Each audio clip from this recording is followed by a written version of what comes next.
Olá, no Judiciário em Evidência de hoje vamos falar sobre a próxima edição da Semana da Justiça pela Paz em Casa.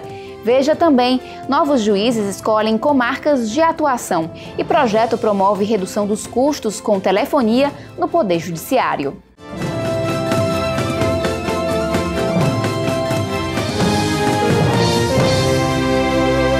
No dia 12 de fevereiro, foi realizada a sessão pública para a escolha das comarcas onde os novos juízes vão atuar. Ao todo, 76 municípios do interior do Ceará receberão magistrados.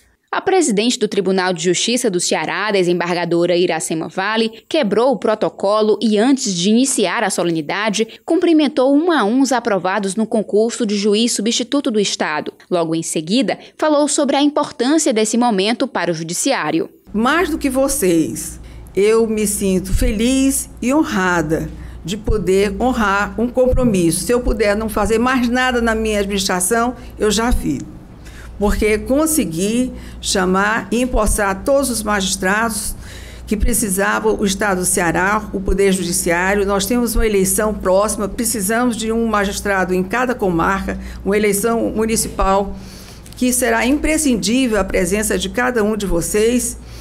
E nós estamos cada dia mais precisando, o Poder Judiciário cada dia mais se eleva e cada dia mais a sociedade precisa de nós. Os desembargadores Francisco Gleidson Pontes e Inácio de Alencar Cortez Neto participaram da solenidade e falaram sobre as atribuições que os aprovados no concurso vão assumir a partir do dia 25 de fevereiro, quando tomarão posse do cargo. O presidente da Associação Cearense de Magistrados, juiz Antônio Araújo, também esteve na sessão e disse ser essa a primeira vez que o Judiciário cearense recebe de uma só vez o reforço de tantos juízes. Realmente é uma notícia muito importante, é algo que nós estávamos precisando de há mais de 2 anos.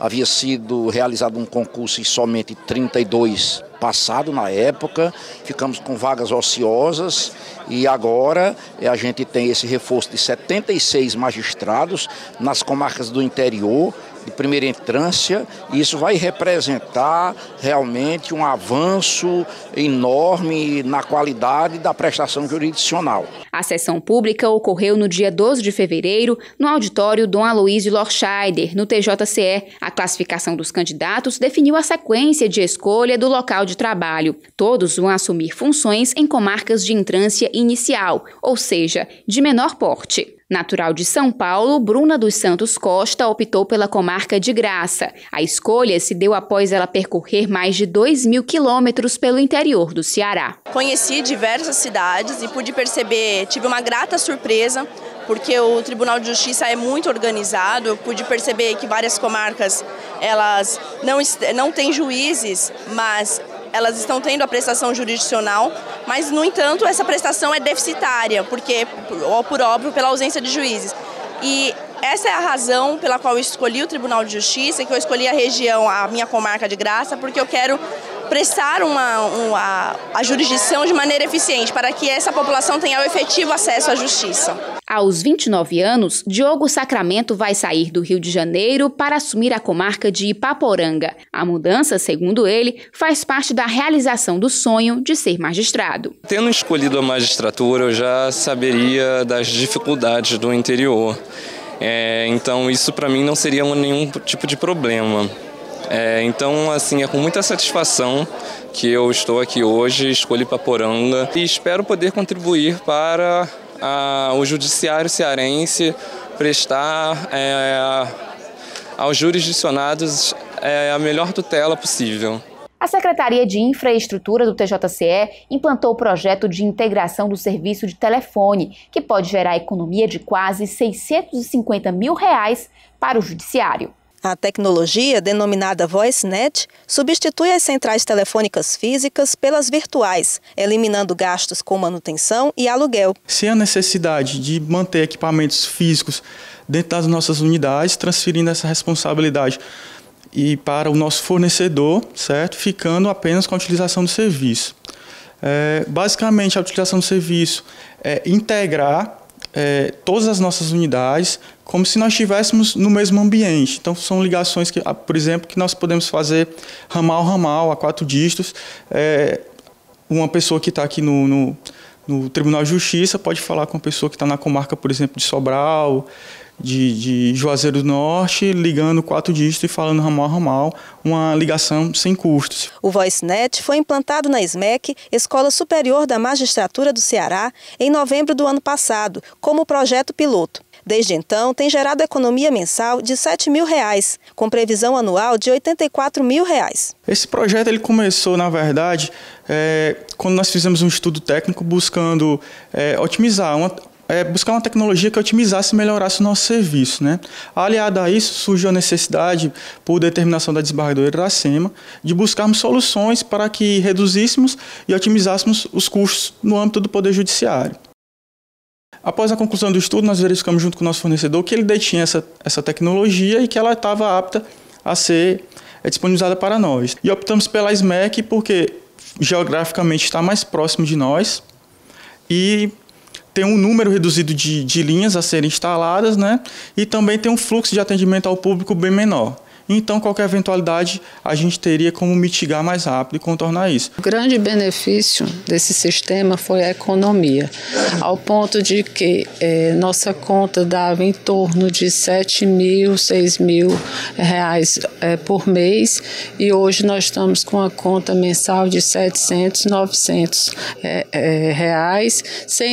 sem ter nenhum tipo de interrupção do serviço. Então, assim, foi a grande economia, esse sistema. A próxima etapa do projeto consiste em implantar a ligação por 4 dígitos entre as unidades judiciárias da capital e do interior, a exemplo do que já ocorre entre a sede do tribunal e o Fórum Clóvis Bevilacqua. Já estamos trabalhando no Fórum das Turmas Recursais. A migração já deve ocorrer ainda no mês de fevereiro, lá no Fórum das Turmas Recursais. Em seguida, partiremos para as comarcas de Sobral, comarca de Juazeiro do Norte, comarca de Caucaia, comarca de Maracanaú, essas que têm centrais físicas instaladas. Nós estamos prevendo que talvez julho desse ano, de 2016, a gente consiga fazer a migração nessas unidades. Após a migração dessas unidades que eu mencionei anteriormente, nós vamos para a segunda etapa do projeto, né, que é fazer a interligação de todas as unidades do Estado do Ceará. No próximo bloco, vamos falar sobre Lei Maria da Penha e os preparativos para a próxima edição da Semana da Justiça pela Paz em Casa. Voltamos já. A Corregedoria Geral da Justiça do Ceará lançou no dia 15 de fevereiro novo portal para facilitar o acesso do cidadão às informações de interesse público. Uma das novidades é a área exclusiva direcionada aos serviços extrajudiciais. No novo site é possível acessar documentos, identificar endereços e telefones dos cartórios e localizar sistemas. Outra novidade é a identificação das notícias por meio do QR Code. Os internautas podem utilizar dispositivos móveis para fazer a leitura do código e compartilhar informações. A mudança no site também inclui a organização dos conteúdos de forma mais clara e objetiva, tanto para usuários quanto para cartorários. Confira as mudanças acessando o endereço corregedoria.tjce.jus.br. Advogados e pessoas com processos tramitando na Justiça Estadual podem participar até o dia 4 de março da pesquisa de satisfação do Poder Judiciário. Para opinar, basta acessar www.tjce.jus.br. Fica assegurado o sigilo das informações. Também até 4 de março ocorre o mutirão de audiências de custódia no Fórum Clóvis Bevilacqua. O objetivo é realizar cerca de 70 audiências por dia e garantir a rápida apresentação de pessoas detidas ao juiz. 7 magistrados participam da força-tarefa, além de defensores públicos e promotores de justiça. A campanha Justiça pela Paz em Casa foi responsável por movimentar mais de 2.600 processos judiciais em 2015 no estado. Para dar continuidade ao trabalho, será realizada a 4ª edição da mobilização entre os dias 7 e 11 de março. No Ceará, a promoção é da Coordenadoria da Mulher em Situação de Violência Doméstica e Familiar do TJCE, que tem à frente a desembargadora Sérgia Miranda. Seja bem-vinda. Obrigada por estar aqui mais uma vez, tratando de um tema da maior relevância para a nossa comunidade, não só para a comunidade cearense, mas também para a comunidade brasileira, que é a questão da mulher, da violência doméstica e da violência contra a mulher. Desembargadora, quais ações estão programadas para a próxima edição da semana? Nós já estamos com 224 audiências marcadas para essa semana, tanto aqui no Juizado da Violência Doméstica daqui de Fortaleza, quanto em algumas comarcas do interior. Como nós estamos começando praticamente o ano judiciário, mais audiências serão marcadas. Se não houver possibilidade de julgamento por conta de questões processuais, a agilização dos processos durante esse período. Além disso, nós vamos ter outras atividades, palestras que nós vamos realizar na Escola da Magistratura para as mulheres do entorno da escola, que são aquelas ali que moram no bairro Edson Queiroz. Durante esse ano, essa administração da desembargadora Iracema, nós resgatamos o processo original que acabou na condenação do autor do crime contra Maria da Penha. Esse processo está completamente digitalizado e nós vamos entregar uma cópia desse processo nessa semana ao Memorial do Poder Judiciário para que ele sirva de pesquisa e vamos entregar também uma cópia desse processo ao Ministério da Mulher, que hoje em dia é o Ministério da Mulher, da Igualdade Racial e dos Direitos Humanos, para que os estudantes e os estudiosos de direitos humanos tenham acesso e pesquisem nesse processo. Isso é abertura e transparência do judiciário dentro de um tema tão difícil, não só para nós, quanto magistrados, mas para o mundo todo. Que parcerias estão sendo promovidas pela Coordenadoria para o sucesso da Força Tarefa? Olha, a primeira e mais importante dela é com os nossos magistrados. E aqui eu queria fazer um parêntese grande para dizer o quanto os juízes cearenses se empenham nesse assunto. Não só a doutora Rosa, que todos nós sabemos é uma mulher vocacionada para a vara onde está, mas os demais juízes do interior que trabalham com esse tema, como a doutora Janaína, que trabalha em Maracanaú, doutora Joyce, em Sobral, e outros, eu estou falando apenas 2, não querendo ser injusta com os demais, mas mostrando que também no interior do estado, os juízes e as juízas cearenses se preocupam com esse assunto. A segunda é com o Ministério Público, que está sempre conosco em todas as atividades, e a Defensoria Pública. Sem a Defensoria Pública e sem o Ministério Público, essas semanas não teriam tido o sucesso que tiveram. E também é importante a gente falar o quanto recebemos de ajuda e, principalmente, usando a mesma palavra que você usou, parceria, da Secretaria de Justiça, através não só do seu secretário, mas de todos os funcionários que estão ligados a essa questão das tornozeleiras eletrônicas, como também da própria Secretaria de Segurança Pública, né, através do secretário, que em todas as ocasiões as quais nós o procuramos, ele esteve conosco, ele resolveu os problemas que nós levamos.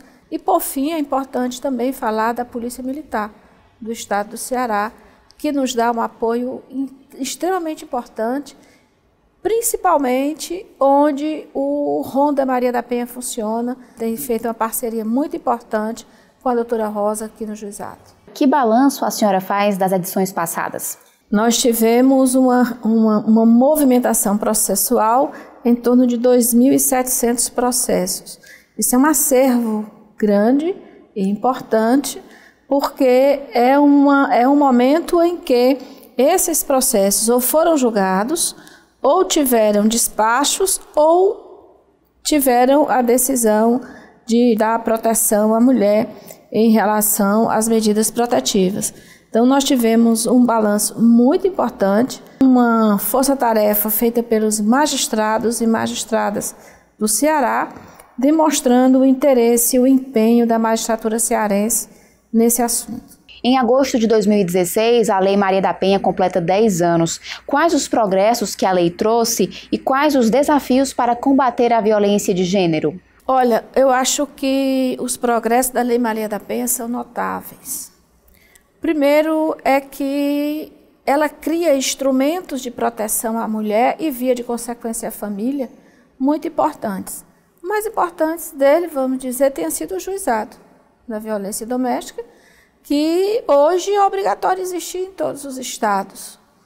E aí nós não podemos esquecer o trabalho do Conselho Nacional de Justiça, que emitiu, vamos dizer assim, resoluções vinculadas e obrigatórias para que todos os estados houvesse uma vara ou um juizado especializado nesse tipo de crime. Isso foi um avanço imenso. Junto com isso, também a Lei Maria da Penha, ela tem uma formação híbrida. Ela não é só uma lei material ou uma lei processual, mas ela é uma lei que define também obrigações para o Poder Executivo e para o Poder Legislativo, não somente para o Poder Judiciário. Então, ela obriga, por exemplo, a criação das casas-abrigo para que as mulheres vítimas de violência sejam recebidas, né? Ela obriga que o Estado ofereça condições para que as mulheres possam ser atendidas de forma prioritária e especial. Uma coisa importante disso são os programas e os projetos de educação com relação à violência familiar, com relação à violência doméstica, que hoje em dia até as varas de família se preocupam em fazer isso. As varas de infância e juventude se preocupam de fazer isso. E tudo vem desse contexto, né, da Lei Maria da Penha, que trouxe essa dimensão social para a questão. Transformou a violência numa questão que não é só de polícia, né? A violência doméstica ela saiu do lar e ela passou a ser um problema social. Se compreende hoje a violência doméstica, não somente a violência contra a mulher, não somente como uma questão, como se dizia no passado, entre marido e mulher ninguém mete a colher. Então, se ninguém mete a colher, vamos deixar matar, vamos deixar que haja violência, e não é bem assim, né? Entre marido e mulher, a gente mete a colher sim, para defender a parte frágil. A lei tem contribuído para diminuir o número de assassinatos de mulheres? A projeção do IPEA é que pelo menos 10% de homicídios de gênero, né, houve um abatimento desse número. E outra coisa importante da lei, e que vem bem direcionada à sua pergunta, é que a lei obriga-nos a ter estatísticas, que era coisa que nós não tínhamos, né? Nós sabíamos que havia violência contra a mulher, porque ela sempre houve, né? Mas não sabíamos números, não sabíamos dados, não sabíamos os motivos, não sabíamos as formas, não sabíamos como ela se distribuía, onde começava. Quando se via, já aconteceu, né? A pessoa já estava violada e violentada. A legislação protege as mulheres não somente das agressões físicas. Que tipos de violência podem ser considerados crime? Existe a violência moral, né? Que é aquela em que a mulher é reduzida a um nada, né?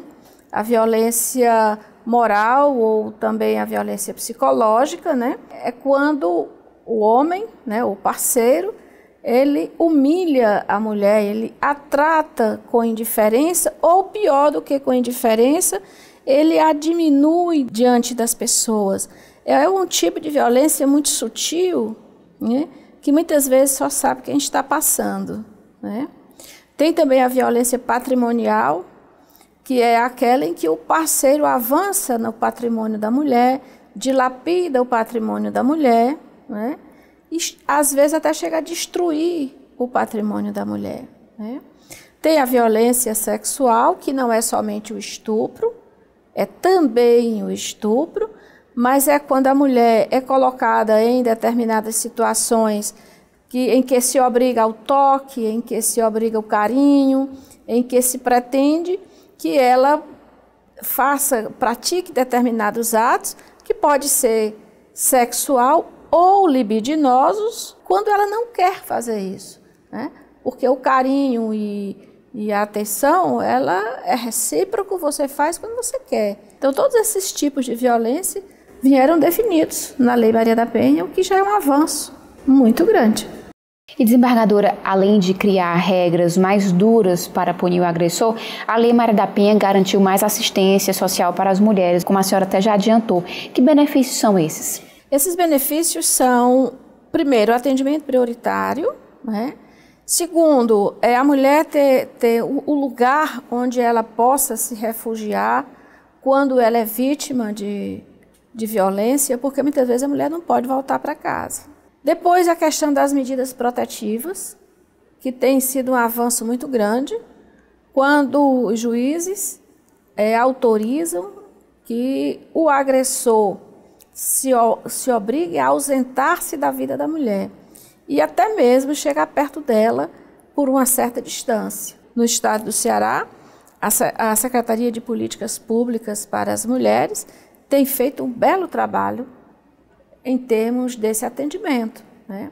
Inclusive, eles têm ônibus, a Secretaria tem ônibus que atende as mulheres em vários lugares do estado do Ceará, no sentido tanto educativo quanto no sentido de atendimento médico, no sentido de atendimento dentário, porque muitas mulheres perdem os dentes, né? Com a violência, com murro, com pancada, os dentes são quebrados, as mãos às vezes são cortadas, os dedos são quebrados e hoje em dia a Secretaria tem políticas para isso. O Judiciário em Evidência faz agora um breve intervalo e daqui a pouco volta para falar sobre violência contra a mulher. Data vênia com o devido consentimento, expressão respeitosa com que se pede permissão para discordar do ponto de vista de alguém.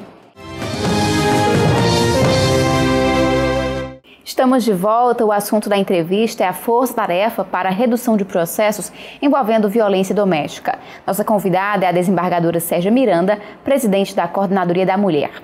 No ano passado, entrou em vigor a Lei do Feminicídio, que torna crime hediondo o assassinato de mulheres em casos de violência doméstica. A senhora acha que essa lei também vai ajudar a diminuir os casos de homicídios de mulheres? Nós acreditamos que sim, inclusive já existem dados mostrando isso, né?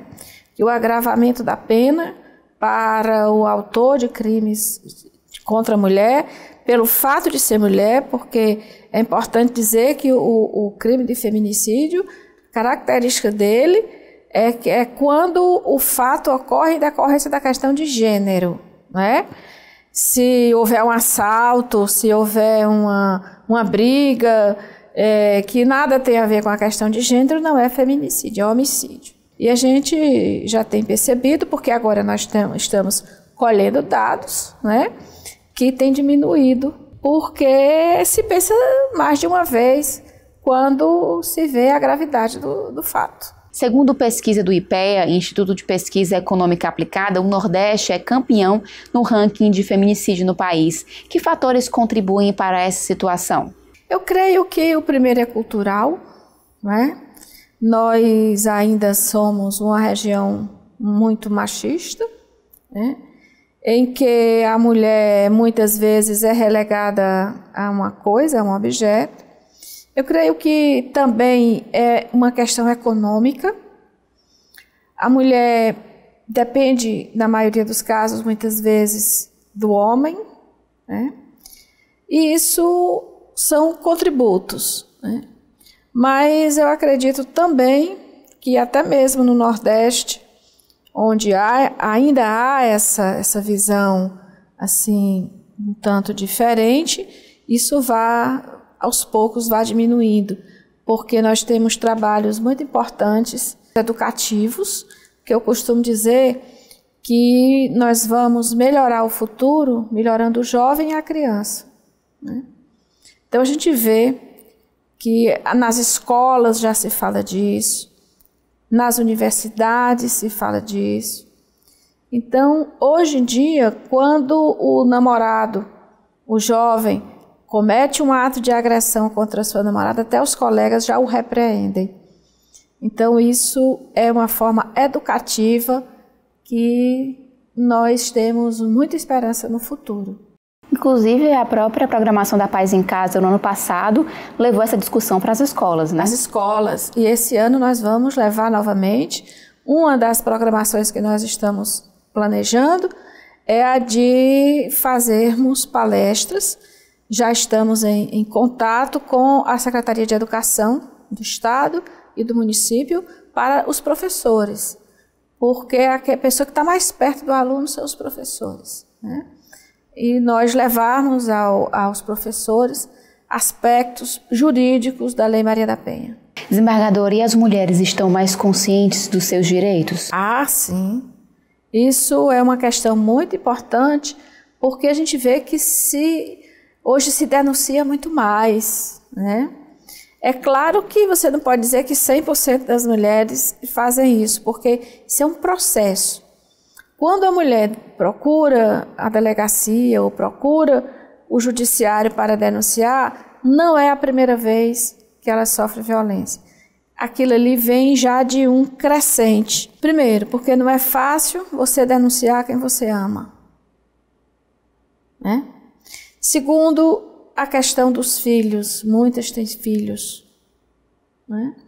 E sabem que o pai, na maioria das vezes, é o provedor da casa. Portanto, é a pessoa que bota comida na boca dos filhos. Então, também é uma proteção aos filhos, né? E depois a vergonha. A mulher tem vergonha de dizer que apanha. Eu conversei com a desembargadora Sérgia Miranda. Obrigada pela presença. Obrigada a você e esperamos que a Semana da Mulher seja de muito proveito e pedimos aos juízes do Estado do Ceará que, como das outras vezes, nos empenhemos todos nesse projeto. O Judiciário em Evidência fica por aqui. Quer saber mais notícias sobre o Poder Judiciário? Então acesse nosso site www.tjce.jus.br ou o Facebook TJCE Oficial. Obrigada pela companhia. A gente volta a se encontrar na semana que vem.